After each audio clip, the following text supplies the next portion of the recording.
Hey everyone, this is Atheist Ranger here, and this is, I guess, my first video response to True Empiricism. And as the name suggests, we're gonna watch him fall flat on his face when it comes to dealing with atheism. So let's get into whatever it is he has to say, shall we?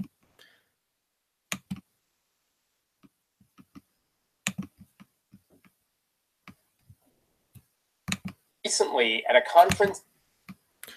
Sorry about that. Let me, to anyone who doesn't know, he speaks rather low in this video, so I'm going to turn up my own volume so you can hear it.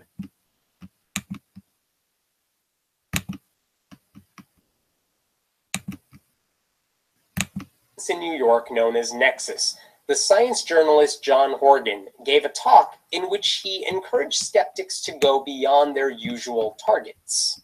He said that skeptics were critical of, and I'm going to quote here, God, ghosts, heaven, ESP, astrology, homeopathy, and Bigfoot.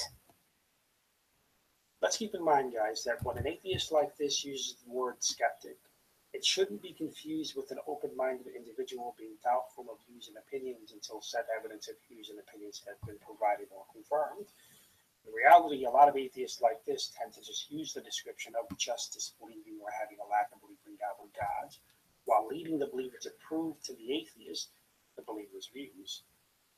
In a nutshell, Christians tend to make the mistake that the atheist is really open-minded, and really all he's doing is putting himself up on a pedestal as if the evidence or facts provided are going to be proven under the atheist's subjective terms.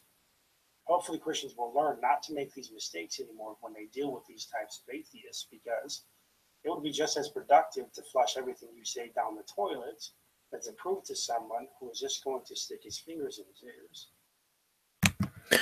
Okay, well, first of all, Ronnie, you don't speak for us, and for you to sit there and say, oh, well, they're just pretending to be skeptic. No, we're not. If you have evidence for, like, actual, empirical, credible evidence for the existence of Yahweh, I'm more than happy to listen, and to any evidence to what the atheist voice just said.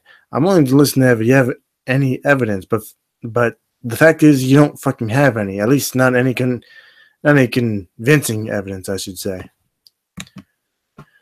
He also said skeptics go after global warming deniers and vaccine deniers. That's all well and good, he said, but he called all of those things soft targets. That's because he felt we were only preaching to our choir when we did these things. People outside our bubbles tended to ignore us. He urged skeptics to instead go after the hard targets. That included, quote, multiverses, cancer tests, psychiatric drugs, and war, the hardest target of all. Now, I'm not opposed to fighting against bullshit in all of its forms, especially when faulty reasoning leads us to silly wars or sham treatment. I highly doubt this, because if this were true, you would self-reflect and wouldn't be an atheist anymore.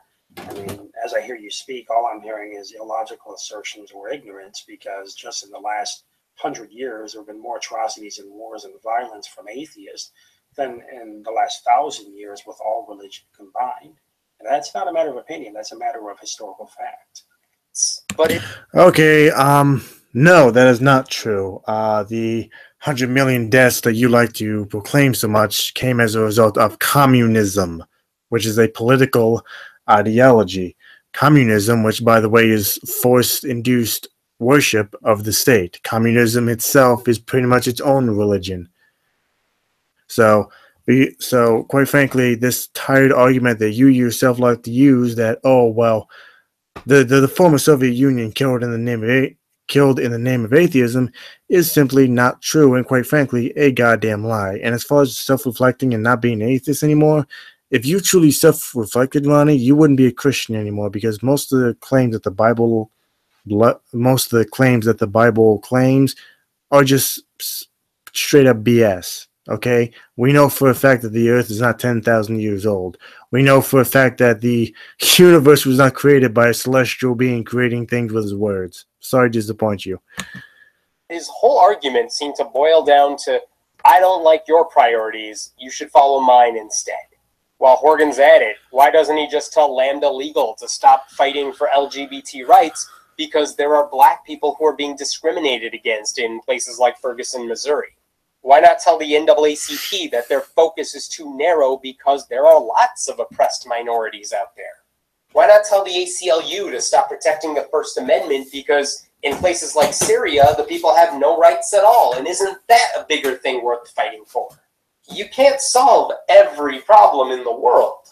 We should consider ourselves lucky that there are people in this world willing to dedicate their lives to fighting whatever injustices they see, even if it may not be our personal pet projects. Let's keep in mind that out of the 7,300,000,000 people or so on the planet, only roughly around 5% or so we can dare to say are atheists. And keep that in mind, dare to say, because of that percentage, there are many that call themselves non-religious, but non-religious may just mean a non-active church member or a practicing religious individual. And I suspect many of us already know people like that they call themselves non-religious, but still have some sort of God belief in some way. So persecutions of atheists tend to be far and few between, but I still have to say that any group being mistreated does have the right to live in peace, and any injustice should be fought. But even though this is true, let's not exaggerate here. A lot of atheists seem to think that children praying in schools or promotion of Christ-filled holidays or currency with "in God we trust" is persecution. But really all this is intolerance from an atheist wanting to push their agenda of a more secular world. No, it's not. We don't scream persecution when it comes to those three things. What we tell idiots like you is that it violates the establishment clause of the Constitution. And by the way, the thing that you just said, that's what you're doing every time you put Christ-filled decorations in front of a fucking state government building. Okay? And as far as mandatory prayer, not student prayer, let's get that straight. When it comes to mandatory prayer, again, that is a violation of the Establishment Clause. You wouldn't like it very much if let's say your son or your nephew, young member of your family came home and say, "Oh, look, my math teacher gave me a Quran to study." You wouldn't like that very much, would you there, Ronnie? So what you just sit there and accuse atheists of is what Christians on the far right love to do. We may not be able to solve the problem of war. Right. If underneath the position of atheism, the furthest that we can go as a moral standard is it is a subjective opinion that it is wrong to murder and eat your entire family, then of course we cannot expect that atheism would be able to solve the problem of war ever. No, most atheists have the foundation of the well-being of themselves as well as the entire human race, and war is not to the well-being of themselves or the entire human race. So, yeah, I would say if more of the world became atheists, war would be less of a problem. I'm not saying it would eliminate it completely, but it would be less of a problem, at least from my point of view. But we may be able to convince people not to give their money over to self-proclaimed psychics. We may not know enough to criticize string theory, but we can proudly debunk the lies that conservative Christians like to tell about LGBT people, and science, and sex, and God. We may not care about gene whiz science, but we're passionate about our atheism, and we're damn good at responding to Christian apologists. No, what atheists do is troll by the masses and insult and bully people with beliefs. The majority of them tend to just like and support atheist content regardless of whether they are right or wrong. And this can be seen and confirmed in many of the comment sections of larger YouTube atheist channels like Jacqueline Glenn.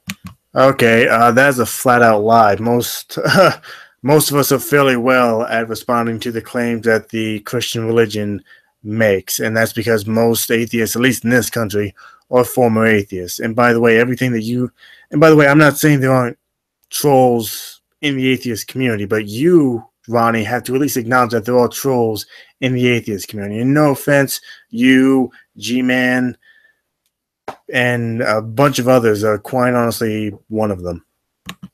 By the thousands to hundreds of thousands. And usually, it's when the atheist is talking to a theist who knows nothing about the subject.